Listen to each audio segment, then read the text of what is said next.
this is Dr. Joan Pastor with the Healthy Brain and Body Center of Beverly Hills. I'm going to be doing a series on gifted testing and gifted intelligence.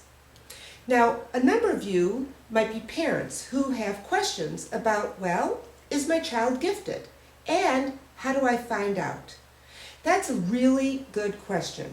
So, the first thing we're going to actually be talking about is testing for children to see if they're gifted or not. We're going to talk about what the criteria is for children for being considered in the gifted realm. And also we're going to talk about some of the tests that are given that are considered the core, the standard tests that must be used to truly determine if your child is gifted or not. We're then going to talk about extending that to teens and adults. There's a few differences that you have to consider in there.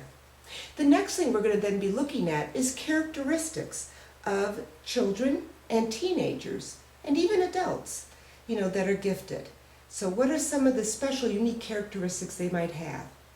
And we're going to then look down some of those characteristics, look at them, and actually there's one or two that aren't talked about very much that I want to go into more detail.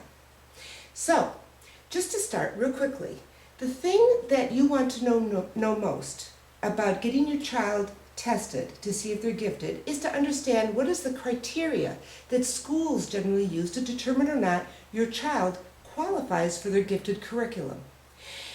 There has to be an intelligence quotient, which is called an IQ, of 130 or above.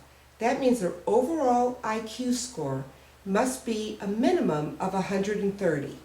That's going to be really smart. The average IQ for the average normal person, for the bulk of people who are tested, is actually between 85 and 115. So testing at 130 is quite good. The second thing is that we also have to see how well they do academically. And there's two areas that we test especially, their reading skills and their math skills. Makes sense, doesn't it? If your child tests in the 90 percentile or above, then they would also qualify for the gifted program. And then the third area that's often looked at is going to be what the teacher has to say. So teachers are going to give their own recommendations, and they're going to be required to fill out paperwork that actually allows them to decide, to say whether or not they think your child shows signs of being gifted. In the next video, we're going to take a look actually at some of the tests that are given, and also how might this differ between children, teenagers, and adults. This has been Dr. Joan Pastor from the Healthy Brain and Body Center of Beverly Hills.